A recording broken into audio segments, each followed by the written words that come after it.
Hey everyone, Falix here. I'm bringing you the next TERA guide for Golden Labyrinth.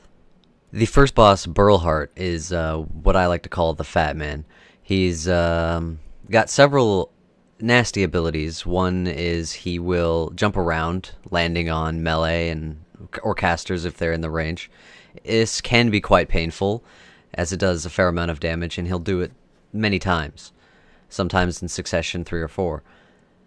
Other than that, he has a cone-like ability, which he will do every so often after leaping backwards.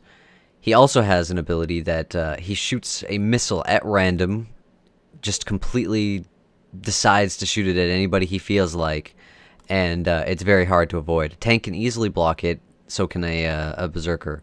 Also, warriors and slayers can dodge it, but casters have a harder time dealing with it with their blink. Every 25% or so, he will run to the center of the room. It is possible to avoid this with a leash or a good stun. When doing so, he will sit down and put a shield around himself. Adds will then spawn, and they will run towards the boss. You cannot taunt them, although you can pull them away and stun them. But when they reach the boss, they will start to heal it, so it is imperative that you kill the adds as soon as possible, because they each heal the boss for 5% or more. The last 2 moves that the Berylheart has are a trample move where he'll walk around and step on melee and any other casters in his movement range.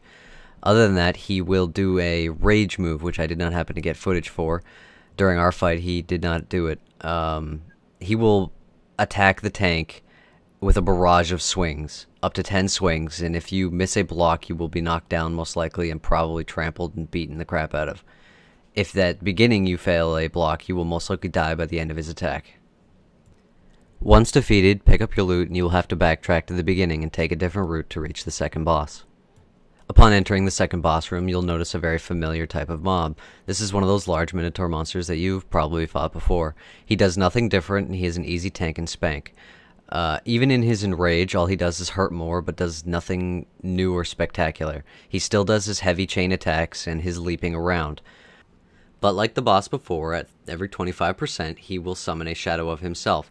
This shadow will do the same amount of damage the boss does, so it is imperative to kill it first. However, it is easier to kill. It should have been an easy fight. I hope your group did well. Collect your loot and continue north to progress through the dungeon. There's not much to say about this next boss, other than make sure to focus the dog first, Varcerbus. He puts on a nasty bleed. Other than that, the rest is pretty much a tank and spanks fight, where the tank will have to worry about holding aggro on 2 mobs instead of 1. At 25% of, or possibly 15%, depending on how fast your DPS is, the dog will spawn 4 more dog adds. These are easy to kill because they are non-elite, and once the dog is dead, it becomes an amazingly easy fight. Just kill the Minotaur and progress through. Enjoy your free loot. The final boss, Baracos, is a new model boss that you probably haven't seen before. He's what I like to call the giant dwarven berserker. There are 4 things you really need to be paying attention for in this boss.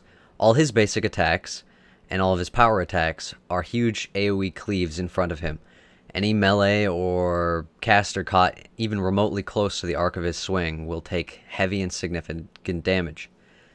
Be paying attention for his charge move. He will lean back a bit and then charge forward. Sometimes you can stop it if you leash or stun at the proper time and it's not resisted. However, there are 2 more fatal moves that you need to be paying attention for.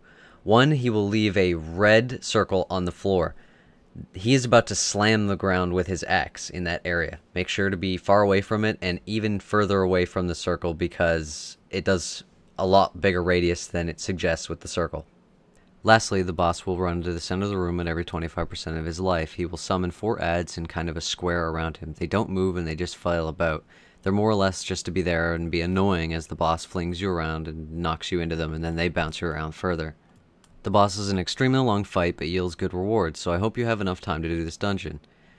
That's all for me. I'm Falix, and I hope to see you guys in the next TERA guide. In the Golden Labyrinth. Gotta get some David Bowie singing in here now. Boobies. He caught up. He got knocked down.